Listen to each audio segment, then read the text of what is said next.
Welcome to Live Daf, your online Daf Yomi Shiur. Shalom Aleichem and welcome back to today's Daf Yomi, which is Eruvin, Daf Gimel, on Daf Beis and Beis, the last two words. Elomei Ata. If this is the case, what is the Gemara referring to? We're going back to Rav, who gave us the reason for the halacha found in the Mishnah, which is that a kaira, which is the crossbeam situated over the entranceway to the mavi. So the mavi is that U-shaped alleyway adjacent to Rishus Harabim.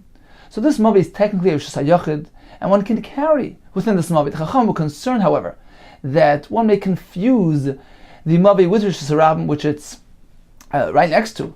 And if you're carrying the mavi, this may lead him to carry even the Rishus Harabim. So they required one to make a separation, to call attention to the separateness of the mavi from Rishus Harabim.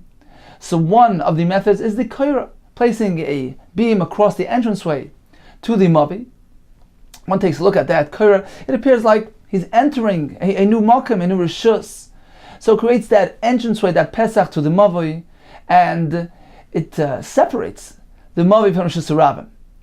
Now the Mishnah told us the mavi, the kaira actually can't be higher than 20 amma.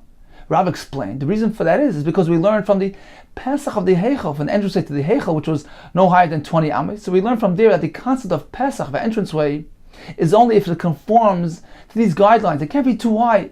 If it's too high, then it's no longer an entranceway. It's merely like a pirza, it's like a breach in the wall. And it doesn't create that separating entity between the Rishus Harabim and the Mavi. One enters the Mavi in this manner, it appears like he's just continuing in the same entity, in the same rishus. It doesn't appear like he's entering a new area. So Rav told us the source of this halacha is the heichel, the pesach heichel, which was 20 amas high. Says the Gemara, Elami Ata, if this is the case, that the source of this halacha is from the heichel, so maltra is some sort of creative design which is featured on the kaira. So even if the kaira has some designs on it, which call attention to it, attract attention, it wouldn't help it. It wouldn't allow it to be placed too high up. Why is that? Because we find that even the heichal featured that. It had some sort of creativity attached to it, featured on the top of the doorway. Nevertheless, they only built it at a maximum of 20 amas high. So we see that the fact that it attracts attention doesn't help matters, because 20 amas is an absolute dimension. A Pesach which is higher than 20 is no longer regarded as a Pesach. Now what's the kasha? Because Rav taught us elsewhere that if a kaira has some designs on it which call attention to it, you can place it as high as you want. So this in a nutshell is the Gemara coming up. So again, Elami Ata, if this is the case, that the halach of 20 amos is learned from Heichel, these designs should not benefit the kaira in any way. Because the Heichel had a maltra. Nevertheless, even though it had the amaltra, it was still only 20 amas high. So you see that amaltra doesn't help matters. The snan, as we learned, there were 5 of these beams of mila, some type of cedar, it appears like. So the doorway had these 5 beams, one on top of each other. It seems like they were progressively longer, one on top of the other. The higher one was longer than the bottom one, etc. So it had these designs on top of the doorway. Nevertheless, it was only built at a height of 20. So you see that designs don't help matters. It says the Gemara, what kind of kash is it? Dilma Kitanya Hida Maltrois, Bu'ulam Tanya. Perhaps this Mishnah describing the designs, the creativity which was present on top of the doorway, was discussing the Ulam. So it's describing the entrance to the Ulam, which is the room leading into the Heichel, but not to the Heichel itself. Again, Dilma Kitanya, perhaps that Mishnah which describes the Almatrois, Bu'ulam Tanya, and not by the Heichel. It says more about Hai My Kushir. Okay, but what kind of kasha is this? Dilma Tavnis Heichel, Tavnis Ulam, perhaps. I think Gemara is assuming that this is probably what happened, that the Tavnis Heichel, the design, the structure of the Heichel, Tavnis Ulam was similar, duplicated the design of the Ulam. They were one right next to each other. So we assume that both doorways were fashioned in a similar manner. So if the Heichal also had these amal trois, these designs, these features on top of the doorway, why could they not build a Heichal higher than 20? Why didn't they match the dimension of the entranceway to the Heichal with the dimensions of the Ulam, which was much higher than 20, which was actually 40? So if we see that the Heichal, despite the fact that it featured these designs, it still wasn't able to be built higher than 20.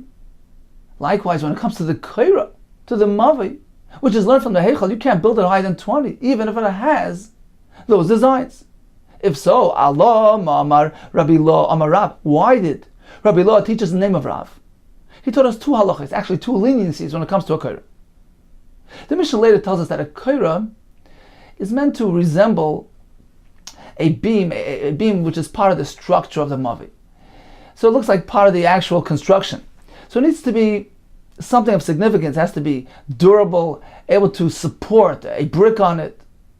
Now Rav tells us two things. Ruchava Dalid, Afa B'She'ena Bria. That if this Kaira is very wide, it's 4 tfachim wide, that gives it added significance due to its width. Afa B'She'ena Bria. Even though it's not strong enough, the material doesn't have the ability to sustain a brick on it, that's sufficient because of its size.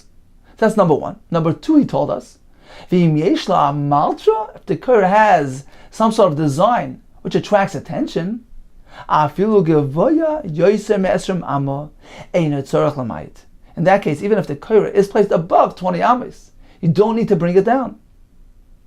So we seem to have a kasha here. How could Rav tell us that in this case the Kaira could be placed very high if Rav himself learns from Pesach HaHeichel, where we see that although it featured the Amaltra, it attracted attention due to its uniqueness. Nevertheless, it couldn't be placed higher than 20 because the sheer dimensions of a Pesach is a maximum of 20 amas at height. So we have a kasha from one Rav onto the other. Says the Gemara, Amar Rav Yosef, Amaltra masnisai. This halach of Amaltra, meaning that a Kaira which has designs can be placed higher than 20, it's not Rav, it's a misquote, it's actually a Braisa. Man Ketanila, who taught it? Perhaps it's unreliable, and therefore we can't ask a kasha. Amar Abaye, it is reliable. Rav Chama Breda Rabba Baravua Ketanila. He was the one who taught it, so it's reliable. Let's say it's a Braisa, meaning let's say it's not Rav who actually taught it, it's a Braisa. But this will be a kasha, V'tikshila Rav. This halacha contained in the Braisa, which is a reliable Braisa, will be a kasha on Rav, because we see clearly that when it has designs, you can place it higher than 20. Apparently, the reason for the shear of Esrim Amma is unrelated to Heichal. Because otherwise, we wouldn't be able to lift the Kaira above 20 under any circumstance. So this indeed is a kasha on Rav, who tells us that the source, the basis for 20 Amma is Heichal. Continues the Gemara, Amalach Rav. So Rav will respond as follows. Dal anomi hacha. You know what? Remove me from the scene. Take me out of the equation. Pretend I didn't say anything. But let's remember, there's a brisa, we learned this in Daf Yomi Eruvin, that tells us, seems to tell us, that the shear of 20 amma is taken from the Heichal. The brisa says, about 15 lines from the bottom, it says, if it's above 20, which is higher than the dimension of the entranceway to the Heichal, you must pull it down. So the brisa itself indicates that the source of 20 is the Heichal. So again says the Gemara, remove me from here. Take me out of the picture. Mas naisa. Milakashin hadadi. Do the brises not contradict each other? Because here we have the brisa that connects 20 to Heichal, which seems to be telling us that that indeed is the source. And here we have a brisa which tells us that if the Kaira has amaltra, features those designs, you can place it above 20. Apparently, the halach of 20 is not derived from Heichal. Because if it were to be derived from Heichal, amaltra wouldn't help things, just as we find by the Heichal. It wasn't placed above 20, although it featured amaltra. So Rav will tell us, what do you want from me? The brises themselves are self-contradictory. So you must say, Tanoi. Indeed, it's a machlokes Tanoim. How to approach things. The earlier brisa maintained that the reason for 20 is the Heichal, and the latter brisa number 2, apparently holds it's unrelated to Heichal. And therefore he allows lifting the kaira above 20 when it has something which attracts attention, which is unlike. It's not similar to the heichel. So it's a machlekes tanaim. L'didinami tanai. And according to me, it's also machlekes tanaim, meaning I adopted the view of the first Tana, who relates 20 to heichel. And indeed, I'm not following the second Tana. So it's not a kasha on me personally. Apparently, there is a machlekes tanaim. There are two perspectives on the halacha of 20 amma of the mavi. The first Tana derives it from heichel, and the second Tana does not. Continues the Gemara. Rav Nachman bar Yitzchak Amar, but loy Rav, if not for Rav presenting the source of 20 being connected to heichel, if not for that, we would never had a kasha. Masnaisa hadadi like kasha. The two brises, brisa number 1, which makes mention of heichel, and brisa number 2, which gives that allowance to lift the koira if it has a malcha, those two brises are not a kasha, one another. Why? L'Rabbanan koira taimamai. Because what is the reason that the Rabbanan don't allow the koira to be placed above 20? Nothing to do with heichel. Mishamei koira. So that it be noticeable, be visible. So that one is aware, one notices it. It's within one's field of vision if it's within 20. That is the reason for the limitation of 20, unrelated to heichel. V'haidik tani, yosam pisah shel heichel. Why then does brisa number 1 mention that thing with heichel? That if it's above 20, which is higher than the heichel entranceway, it's no good. Why relate it to the heichel if it's unrelated to heichel? Simon ba'alma. The brisa maintains that the reason why it can't be placed higher than 20 because it's out of one's vision. It's not noticeable. And the point, the entire purpose of the kaira is to call attention to the separateness of the mavi. It's meant to be noticeable and visible easily.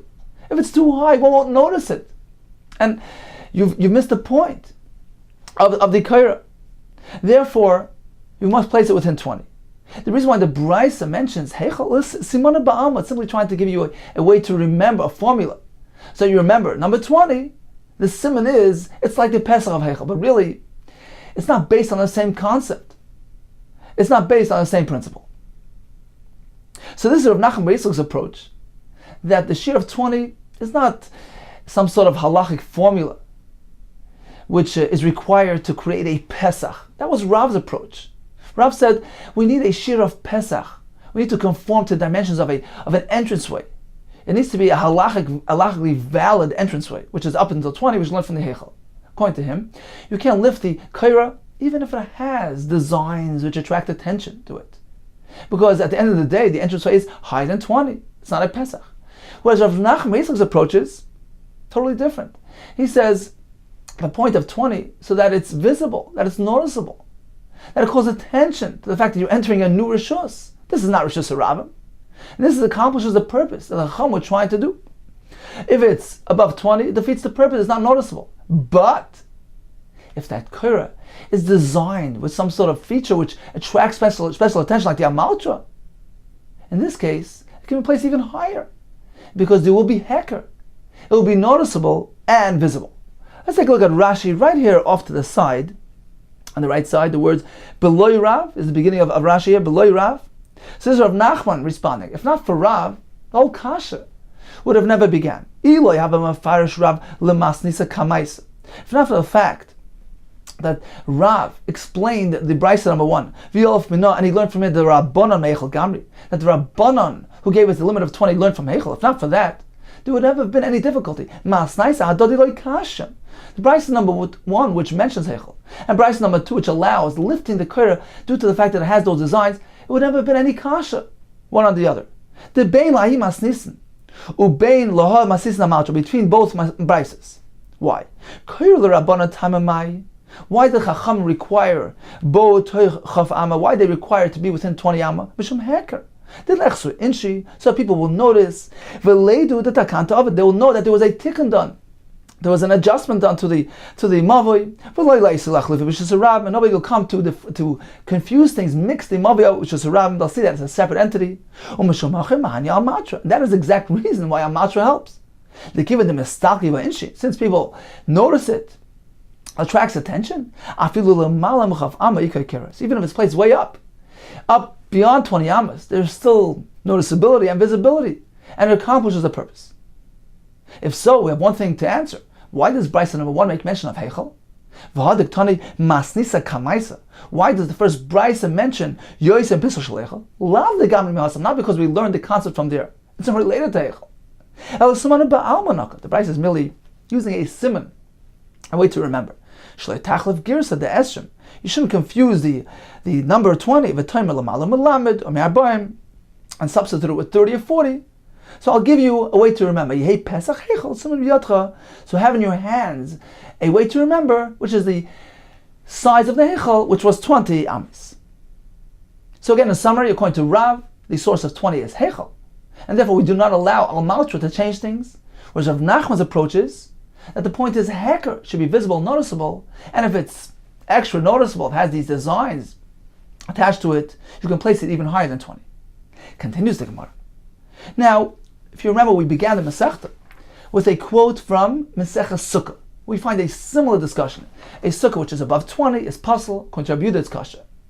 Now, there is one approach in the Gemara that the reason for the Sukkah being puzzle above 20 is for the same exact reason that Rav Nachman Yitzchak just told us. Because of Heker, because above 20, it's beyond the person's range of vision. One doesn't notice the schach if it's too high up when he's sitting in the Sukkah.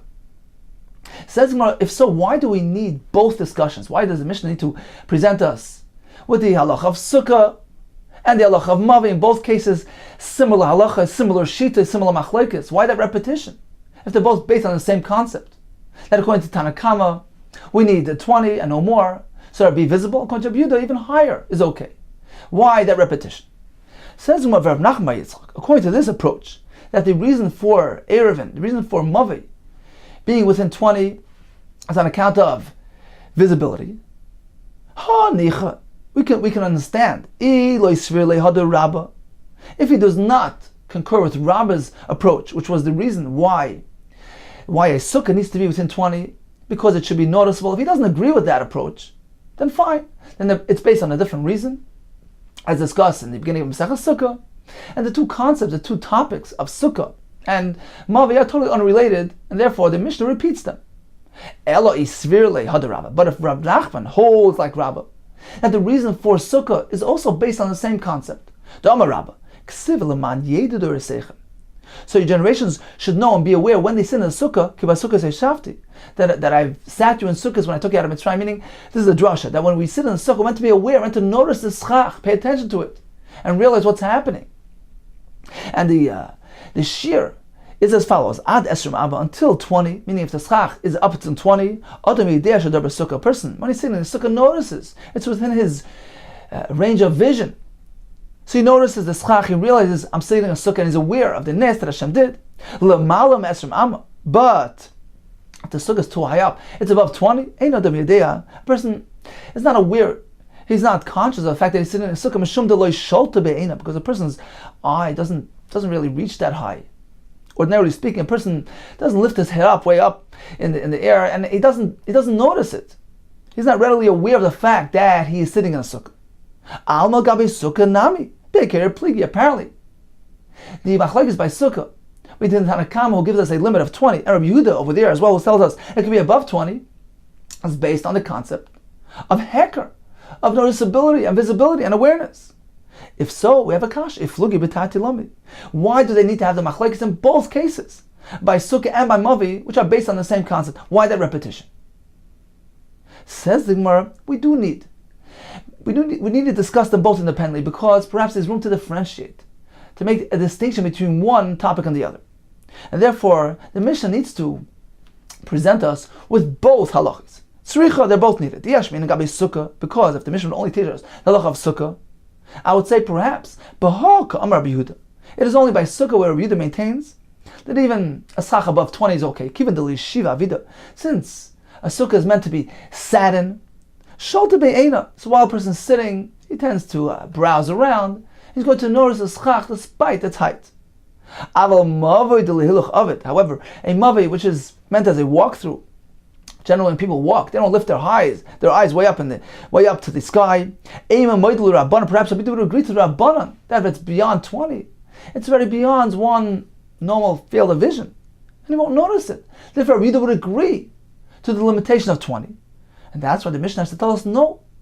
That even by Mavi, Rabbi Yehuda disagrees and he allows a Korah to be way up in the air. Apparently, according to Rabbi Yehuda, even an elevated Korah is noticeable.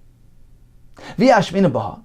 And the same in the reverse. If the Mishnah would teach us the halacha by Mavi, perhaps I would say baha kami rabbanon. It is only over here that rabbanon give us the limit of 20.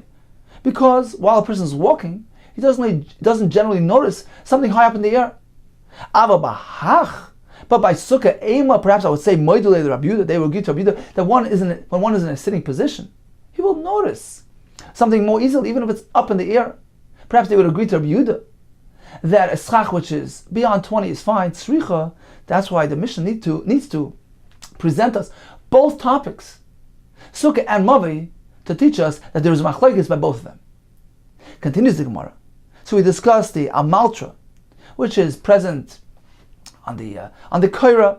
Maya maltra. How exactly do we describe this design? We have two approaches. Rav Chama Breid Rabba Baravu Amar Kini. These are designs which resemble bird nests, they're highly unusual and attract attention. Ki Asur Rav Dibi Amar. When he came, he said, Amri B'Marava. In the West, in Eretz Yisrael, they explained Piski or Paski de Arza, pieces of poles, of erez, of cedar, which are attached to that Korah, and somehow they also attract attention. Says the Gemara, Mando Amar Piski de Arza, the view that translated as pieces of cedar. So if he holds that this is attractive, this attracts attention, Koshkin Kini, certainly if they're designs resembling bird nests, which are highly unusual, and make a splash, attract attention, of course, that would benefit the Korah when allowed to be placed way up in the air. However, Mandamar Kini, the Shita that explained it to be bird nests, Aval Piski de Arzaloi, he holds that merely having pieces of cedar there are not sufficient to attract attention and do not benefit us in any way. Says Romando, Omar Piski de Arza. According to the sheet that holds that pieces of cedar are sufficient, why are they machshir the Korah which is up in the air? It's not something unusual. It's not something which makes waves. My time, because it's long and it's noticeable due to its size. So if that's the reason, so why does this only help by a Korah? What about by sukkah? The schach, which is up in the air, sukkah is very long, is wide. So why can't you place it up in the air due to its size? For a sukkah, it is also large in size, it's long and wide. The Rabbanan hold that a schach can only be placed within 20. Why is schach different? Ella says more rather the reason why the piski de arza, which are on the Korah, help us. Ella kiven the kachoshev, not due to its size, because if that's the case, why is sukkah different? The reason here is because it's elegant and it's expensive due to its value, kachoshev, due to its significance, its prominence. Islay kala, it makes waves, it attracts attention. People notice it. Oh, look at those elegant, expensive pieces of wood sitting up in the air by the Korah. So it's something which attracts attention, and therefore it allows placement of the Korah above 20 amma.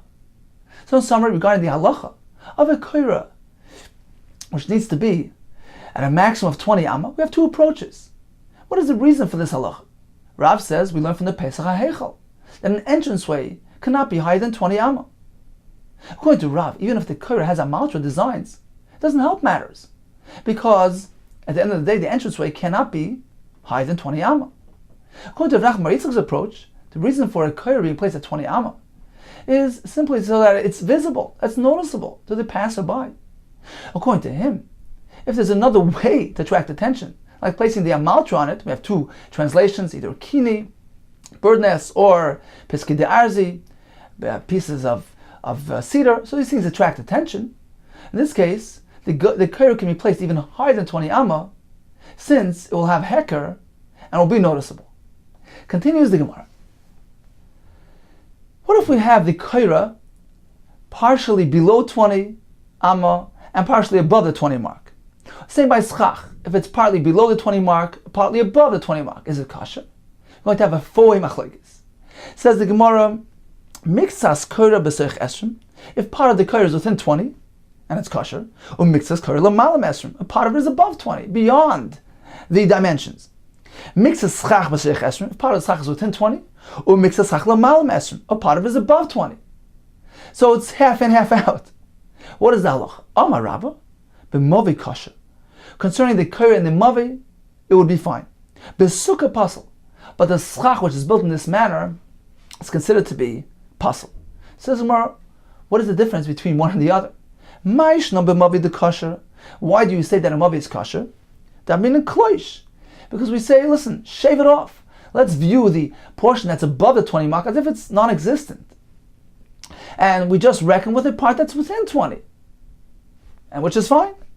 If so, sukkah nami lebekloish, the same concept can be applied to the schach of sukkah. Just ignore the part that's above 20 and use the part that's below 20, which is kosher. Says the Gemara, ikalchis. But if you do that to the sukkah, you know what's going to happen? Havi l'chamosam rubim mitzilsa. If you remove the top portion visually, you imagine as though the top portion is missing, then the thin layer of schach which is below 20 is too thin to be effective, because the wind could simply come, blow it away, blow it apart, and result in more sun and shade protruding through that schach. Havi l'chamosa, its sunshade, its sunlight is more mitzilsa, more than the shade. So you can't use this type of schach. Says the Gemara, if that's the case, the same problem will apply to koira. If you imagine as though the top portion of the koira has been removed, havi l'koira and tells beruach. So in the bottom layer, the flimsy bottom layer, which is in 20, is just a flimsy koira which can be removed through the wind. The wind can blow it away. And the koira, which is meant to resemble a beam, part of the structure of the mavi, is meant to be something solid, something of significance. It can't be something which theoretically the wind can simply blow it away. So if you apply this problem, if you say that removal of the top portion creates a problem by schach, the same thing will apply to koira. How could you differentiate between one or the other? El al karchach. Rather, you must say that this problem doesn't exist. Nasu k'shvudin shemateches. That we view even the bottom layer of the koira as though it's shvudin shemateches, means rods of metal. Meaning, at the end of the day, that bottom level is not going to fly away. The wind can't chase it away because it's being supported by the weight of the portion of the koira above it, which is above 20. So although it's not a valid koira, but in any case, it's supporting the bottom layer. It's keeping it in place. It's maintaining its position. So although you can't halachically use the top portion of the koira, which is beyond 20, but it is still supporting and maintaining the position of the bottom portion of the koira within 20. Therefore, you can use it. If that's the case, say the same thing by schach. Hachanami, here as well. Al korach nazis losim ruba mechamsa. You must say that ultimately there's more shade than sun, meaning, at the end of the day, the top portion of the schach, which is beyond 20, is keeping the bottom layer in place, keeping it in position, which results in more sil, more tzel, more shade than chama. Nasa tzilosa, its shade is greater than its sunlight, and it should be kosher. So the point here is, how can you be mechalik? How can you differentiate between the mavoi and the schach? If it's kosher by both. If it's puzzle, it's puzzle by both. Amar Rav and Parzika, I'll explain to you the differentiation. Sukkah de l'yachati, a sukkah which is meant for individual, sitting himself in the sukkah. There's a concern that perhaps the bottom portion of the schach, which is the kosher part, within 20, is going to dry up, disintegrate, and he won't pay attention to it. He'll come to use his sukkah even when it's not kosher. Sukkah de l'yachati lo mitka, he won't remember, he won't pay attention to the state of a schach, and therefore we don't allow him to use it. So although in its present state it's kosher, we're concerned perhaps things will disintegrate, deteriorate, and he won't pay attention to it. As opposed to a mavi, which is a publicly used thoroughfare, mavi de l'ravim, it's meant for public walkthrough. Mitkri adadi, since there are so many people, they're going to remind each other. And they'll keep an eye on the koira to make sure that there's always a portion below 20. They'll make sure that it doesn't rot, it doesn't disintegrate, and it always maintains its proper status. So that's why a mavi is kosher and a sukkah is possible. It's echshash from the Rabbanan. Ravina Amar, he has a different approach to explain the difference between one and the other. Sukkah d'oraisa, sukkah which is a mitzvah Torah. Achmir Rabban wa machmer. Again, perhaps the concern is that things will deteriorate and become invalid. So the Chacham will concern because it's a mitzvah d'oraisa. So they didn't allow using the schach, which is half in, half out. Mavi d'Rabbanan, Mavi, which is merely, it did the Rabbanan la'achmiru Rabbanan, Chacham were not so stringent and allowed use of this type of Korah. So according to this approach to the Gemara, a Mavi, which has a Korah half in, half out, partially below 20, partially above 20, is kosher. When the same thing happens to schach of a sukkah, it's possible. Continues the Gemara, Rav Ada bar Masna lahashmaita de Rabba. He learned this halacha of Rabba ifcha in the reverse. Amar Rabba b'mavi pasal b'sukkah kshera. So when we have the Korah in the mavi, it's pasal in this manner, as opposed to sukkah, which will be kosher. So he switched things around. The one will ask, basically using the same kasha as before, but just in the reverse. Ma'ishna sukkah the kshera. Why do you say by sukkah it's kosher? That means kleish, because you view the top portion of a schach, which is above 20, which is not kosher, as though it's shaved off and not around. But mavi nami lebe kleish, the same thing we can do to a mavi. Shave off the top of the Korah, consider it to be non-existent, and merely use the bottom portion. Says Gemara kalshus. But if you do that, havi lo Korah and tells baruch. It's a thin, flimsy Korah which can be blown away by the wind, and it's ineffective. So you can't say that. Hachanami, but if so, by sukkah as well, ikalshus. If you remove the top portion of the schach, the wind could come along, blow around the flimsy bottom layer, and create more sun than shade. So if you imagine the top portion as though it's not present, the bottom portion is ineffective.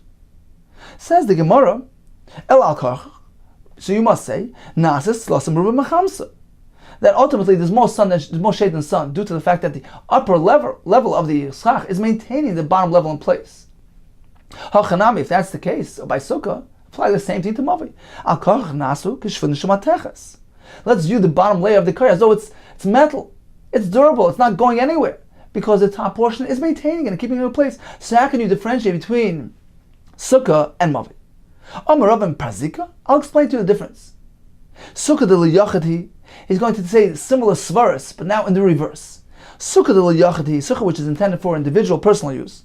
Right, man, person is conscientious. He'll take responsibility. Keep an eye on his schach, make sure it always maintains its kashrus. Raman Avshei pays attention to mitkar, and he remembers. He's aware, and he pays attention to keep his sukkah in shape. Mavi de l'rabim hi, a mavi which is meant to be used by many. Many people using the same area, they're going to rely on each other. It's something unreliable. We can't be sure, we can't be certain that this Korah will be maintained properly. Samchi adodi. If there are many people, they rely on each other. Nobody takes responsibility, and they don't remember, they won't recall, they won't pay attention to keep the Korah in place. The Am Inshi, just as people say, if you have a pot which belongs to two people, it's never in the right, never has the right temperature. It's never hot or cold. So if they want it to get hot, it never gets hot, because they rely on each other to heat it up, and it never happens. The same thing if they want it to get cold, it never happens, because they rely on each other. So when it comes to many people, there's a concern that this Korah will not be maintained properly, and therefore, when it comes to sukkah, we allow use of this schach, which is half, partially below 20, partially above 20. He'll pay attention to it and maintain its kashrus. As opposed to mavi, we're concerned that perhaps the bottom portion of the Korah, which is within 20, will rot, will disintegrate, and they'll continue using it as is. Ravina Amar, I have a different approach. Sukkah d'oraisa. Since sukkah is a mitzvah d'oraisa, there's no need to support, to reinforce the mitzvah d'oraisa. People are very careful about mitzvah d'oraisa. Therefore, there's no reason for Chachamim to apply a chumrah, to be overly concerned. The person will pay attention to the schach, make sure he maintains it properly. As opposed to the mavi d'Rabbanan, but chizuk, it's something which perhaps people have a tendency to perhaps relax in. It's only d'Rabbanan. Therefore, the Chacham are overly concerned. It needs chizuk, it needs to be reinforced.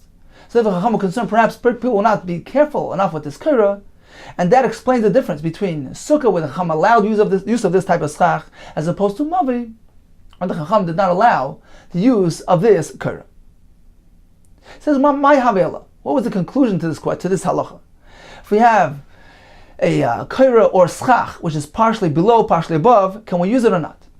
Rabbi bar Avula Amar, zev pasal. In both cases, it's pasal. Apparently, he adopts the stringent approach. He takes the svara, which says mavi is pasal, and also the svara, which says sukkah is pasal. Rava Amar, just the opposite. Zeh v'zeh kasher. In both cases, it is kasher. Why? Says Rava, this concept that a koyer needs to be within 20 or schach below 20, it's a misconception. When we speak about 20, we're not speaking about the position of the schach or the mavi, of the koyer. We're speaking about the halal, the gap, the space, the living area below the koyer, below the schach. As long as the space from floor to ceiling, meaning from floor to the bottom surface of the schach, or the bottom surface of the koyer is 20 or less, then you're okay. Rav Amar, Zeh v'zeh kasher, halal sukkah tanan. When the Mishnah speaks about 20, we're speaking about the halal of the sukkah. The usage area, the space, the interior space from the schach to the floor. Halal mavi tanan. When we speak about the mavi being 20 and no more, we're speaking about the halal of the mavi. The space from floor to koira. The koira can be placed right above the 20 mark. The schach can be placed right above the 20 mark. There's no need for them to be hanging below 20.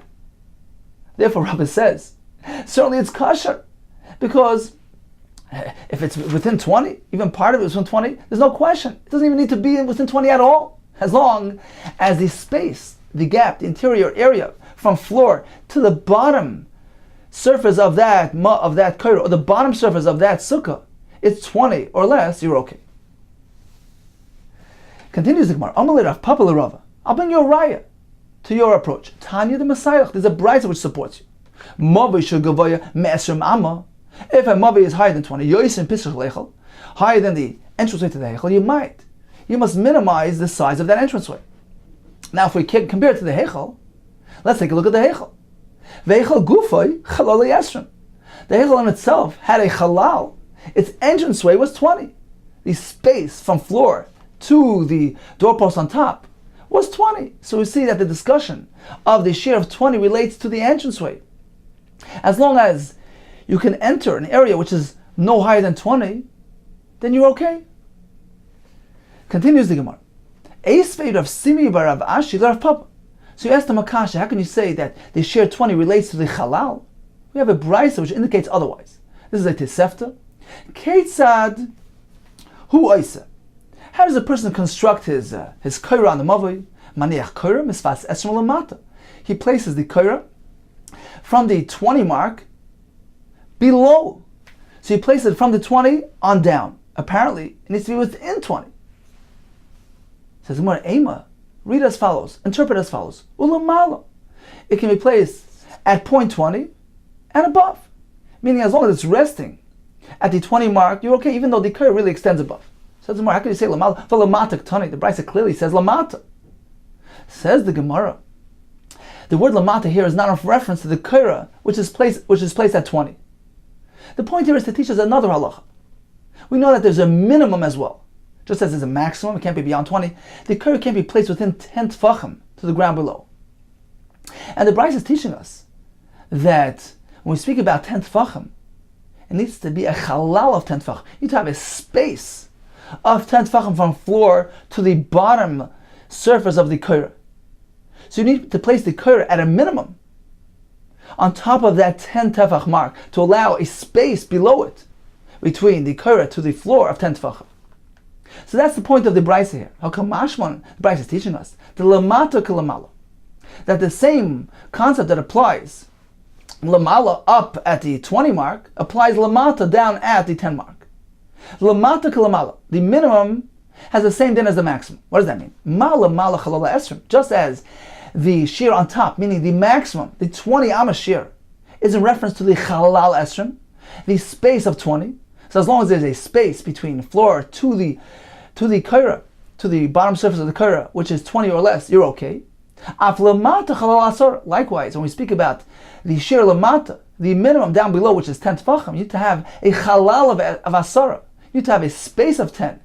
You need to allow a space of 10 tefachim from the ground below to the bottom surface of the koira. But certainly, when we give shiurim of 10 tefachim, of 20 tefachim, we're not speaking about placing the koira within 20, but rather we're speaking about the space, the dimensions of the gap, of the area, of the halal, of the entranceway. And as long as it's 20 or less, it is kosher. So in summary, when we have a kaira or schach, which is partially below 20, what is the halacha? In the first version of Rava, a mavi would be kosher. Why? Because it's used by many who remind each other and carry responsibility. Another reason is because it's merely d'Rabbanan, and the Chacham were not so concerned to make a gzera to disallow the use, as opposed to sukkah where it's possible, because it's merely used by an individual who not necessarily will pay attention or remember to maintain the status of a schach. Another reason is because it's da'iraisa, and the Chacham were concerned and didn't allow its use. According to the second version of Rabbah, it's just the opposite. When it comes to the kaira by mavi, it's possible because it's used by many who rely on each other, don't take responsibility, or because it's a din d'Rabbanan which requires reinforcement, as opposed to sukkah where it's kosher because it's meant for individual use who pay attention to the state of a schach, or because it's a din d'Oraisa which does not require reinforcement. According to Rabbi Bar Hula, in both cases it's possible. According to Rabbi, in both cases it's kosher, because Rabbi tells us, he introduces us a new concept, that the shiur of 20 is not where the kaira needs to be, it's the halal. We're speaking about the total area of the entranceway. As long as it's not more than 20, it is kosher. The same thing applies to sukkah. As long as the living space of the sukkah is no more than 20 in height, it is kosher. Continues the Gemara. Amar Abayi Mishmei Rav Nachman. When we come to measure something with an amma, we have two ways to measure an amma. It can either consist of 5 tefachim, so a tefach is a fistful, it's 4 its width. So it can either be consisting of 5 tefachim or of 6 tefachim. There's uncertainty as to how we're meant to use an amma, how we're meant to measure an amma. Therefore, says Abaye in the name of Nachman, we go the chumrah. We apply it in a stringent manner. And we use whichever amma results in a greater stringency. Amar Abaye Mishmei Rav Nachman. Amas sukkah v'amas mavi, when we measure the amma by a sukkah, for instance, the height of the sukkah, which is a maximum of 20 amas, v'amas mavi, for instance, the height of the mavi, which is a maximum of 20 amas, ba'ama bas chamisha. In this case, we're going to use the amma which consists of 5 tefachim, which is a chumrah, because if the sukkah is merely 20 amas high, small amas, it has already reached its maximum. So in this case, it's a chumrah. Amas kilayim, in contrast to the amma which is employed by the halach of kilayim, which means mixing planting two species together. In that case, when we measure using an amma, we use a larger size amma, but amma bas shisha, we use an amma which contains 6 tvachim, which will result in a chumrah. So since it's a suffix which one to use, we apply the amma which results in a chumrah. Explains the Gemara. Amas mavi ba'ama bas chamisha. When you just said that when it comes to measuring the amma of a mavi, we apply the smaller size amma, the amma that consists of 5 tefachim. How exactly are you applying this? What are you measuring? L'goivai, for instance, the height of the mavi. So once you've reached 20 amas, small size amas, that's it, that's the maximum. So it's a chumrah because you're using small amas. Only pirtzis mavi. Or when it comes to the breach in the mavi, we know that a break in the wall which is wider than 10 amas is considered to be a pirza and nullifies the mechitza. So there as well, we're going to measure using small size amas, which is a chumrah. Because once we have the shiur of more than 10 amas, even using small amas, you've already reached at a pirza, it has a din of a breach, so it's a chumrah to use small amas. Says the Gemara, but there's one case in mavi where if you use small amas, it's actually going to result in a kula leniency. What is that? Va'ika meshech mavi ba'arba amas. Delakula.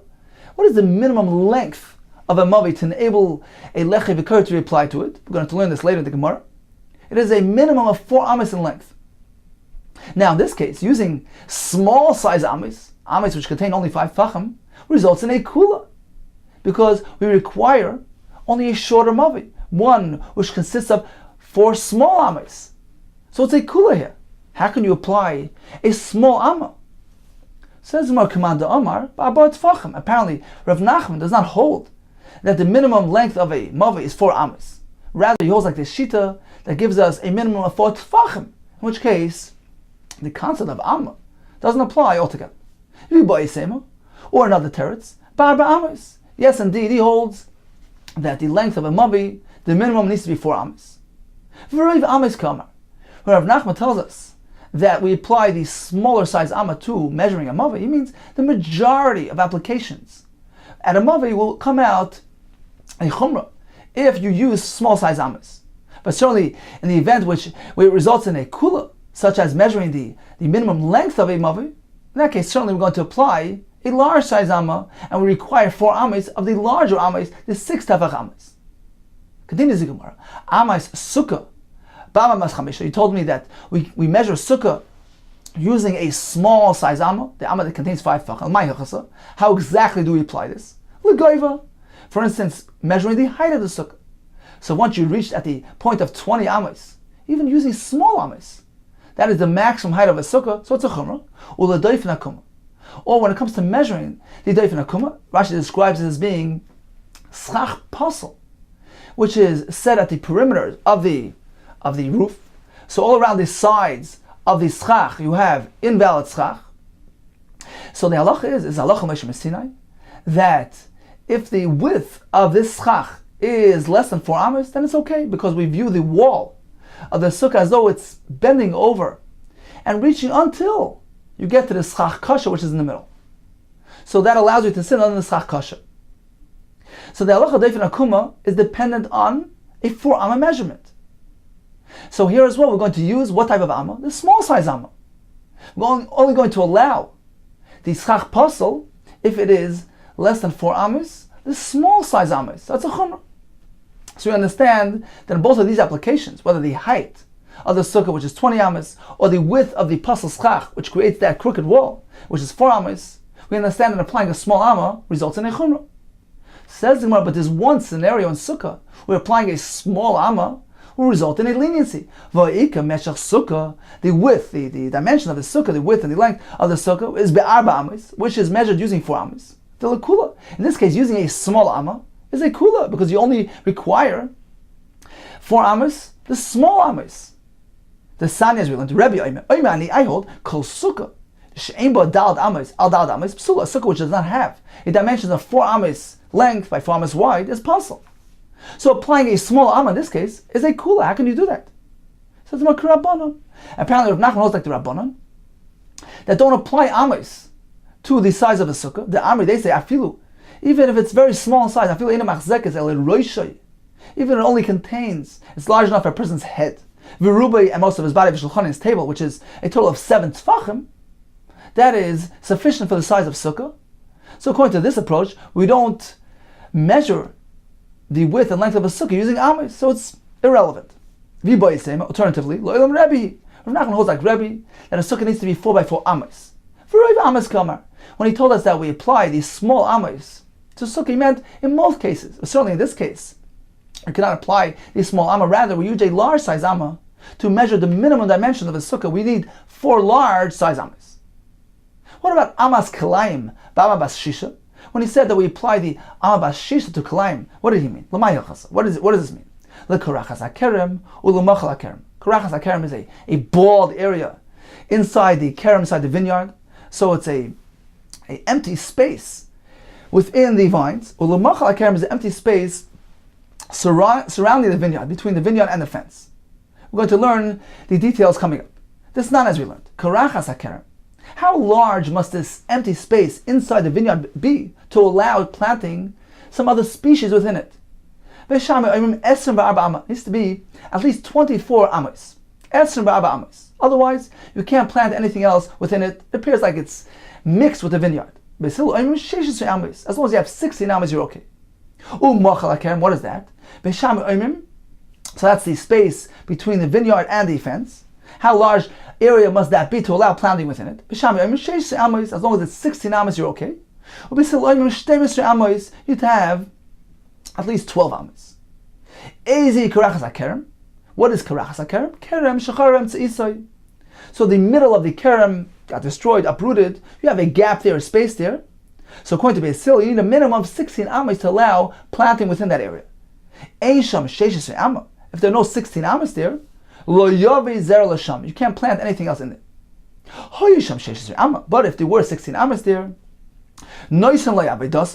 so you shave off 4 amas and attach it to the vineyard. That's the avodah needed for the avodah, the tending of the vineyard. That's considered to be bottle part of the vineyard. You can't plant there. You can plant in the rest of the area. So that's the halacha of karachas hakerem. What is that? Ben kerem legather, empty space between the kerem, the vineyard, and the gather, the fence surrounding it. So according to Beis Hillel, you need a minimum of 12 amas to allow planting there. Ein sham shteimes re'ama. If there are less than 12 amas there, lo yavizer l'sham, I can't plant anything else there. If you have 12 amas there, so you deduct 4 amas, which is considered the makam avoida, the place which is needed to as a service area for the kerem. You can't plant there. And he plants in the rest, the 8 remaining amas. So in this case, you measure with amas, and we apply what type of amas, what size amas? The large size amas. Amabas shishat facham, which results in a chumrah. You need a much greater, much larger area. So for instance, when you're measuring 16 amas or 12 amas, you need 16 large amas to allow planting within this area. Says the Gemara, but there's one scenario by Kilayim, in which case it comes out a leniency. If we use large amas, va'ikar ritzufim barba amas, dilakula. There's a halacha of ritzufim if the vines, if the rows are too close to each other. They're meant to have a distance of 4 amas to allow the service people to come through. But if they're planted in close proximity within 4 amas, Reb Shimon maintains it doesn't have the status of a vineyard. So in this case, using large size amas results in a kula, a leniency. Why? Because according to Reb Shimon, if they're planted too close to each other, if you don't have a distance of 4 amas, 4 large size amas, it is not regarded as a kerem, and you allow planting there. So in this case, using a large amma results in a kula. How can you do that? Again, va'ikar ritzufim. These are the rows planted too close to each other by Abba Amis. When we apply the concept of Abba Amis, the Lekula, it results in a Kula, this nan. Kerem anatua al pachas ma'Abba Amis. If the vineyard, the rows were planted in a arrangement where they were within 4 amas of each other, Reb Shimon, any kerem, it doesn't have the status of a kerem, and you don't need to distance yourself. The shiur, which is generally required by a kerem, the chamamim kerem. Chum say yes, it is a kerem. Why? We visualize the ones in the middle which are causing the crowding, kilu einam, as though they're non-existent because they're slated for removal. So the kasha is according to Reb Shimon. If there are less than 4 amas between the rows, it doesn't have a din of a kerem. And if you apply a large size amma, it's going to be a kula here. Says Makra Rabbanan. Rav Nachman apparently holds like the Rabbanan, who does not hold of this concept of 4 amas between the vines creating a problem. Kerabbanan, the Amri have a kerem. They hold that irrelevant of the distance, it's a kerem. Another pshat. Certainly Rav Nachman holds like Rav Shimon that the rows are too close to each other. That doesn't constitute a legally valid kerem. However, when he said that when we measure kalayim, we use a large size amma, he meant in most cases, meaning only when it results in a chumrah. But in the case of the ritzufim, certainly we're going to apply a small size amma. So this is Abayi's approach in the name of Rav Nachman. We have 2 types of amas, one which consists of 5 tfachim, one which consists of 6 tfachim. Continues the Gemara. V'Rava, Mishmei Rav Nachman Amar, he taught in the name of Rav Nachman a bit differently. Kol amas, ba'ama bas shisha, all amas consist of 6 tfachim. But there are larger size amas, and there are smaller size amas. How? Ella halalu seichakos, the larger size amas employ and consist of tfachim, which are seichakos, which are loose, which are smiling, meaning the fingers are loosely configured next to each other, which results in a larger size amma. And the smaller size ammas, they're consisting of tfachim, which are measured at seves, sad ones, constricted, meaning the fingers tightly fastened next to each other, which results in a smaller size amma. And how do we measure ammas? Which one do we apply? Depending on the situation, it must result in a chumrah, in accordance with Abayi's formula. So by Mavi and by Sukkah we apply the smaller size amma, and by Kalayim the larger size amma. So in summary, regarding a Shiur amma, we learned the name of Nachman, we always go to chumrah. According to Abayi, when it comes to Sukkah and Mavi, we use a 5 tefach amma, by Kalayim a 6 tefach amma. According to Rava, the tefach always has 6 tefachim. By Mavi and Sukkah we use the sad amma, the smaller one. And by Kalayim, the happy one, the broader one. Okay, time for a brief review of today's daf. We began discussing the maximum height of a mavi, which is 20 amos. We have 2 approaches. Rav says we learn from the Pesach of Heichal, and therefore, even if it has a design and attracts attention, it can't go higher than 20. According to Nachman Yitzchak, the point is visibility and noticeability from heker. So if it has some sort of design which attracts attention, it can be even way up in the air. We learned about a kaira or schach, which is partially within 20. According to Rabbah in the first version, when it comes to mavi, it's kosher, sukkah is puzzle. The second version of Rabbah was just the reverse. Mavi is puzzle, sukkah is kosher. According to Rabbi Arvula, in both cases it's puzzle. According to Rav, in both cases it's kosher, because the gap, it's the halal that we're speaking about. The Gemara concluded, we have two ways of measuring an amma, and we always go l'chumrah.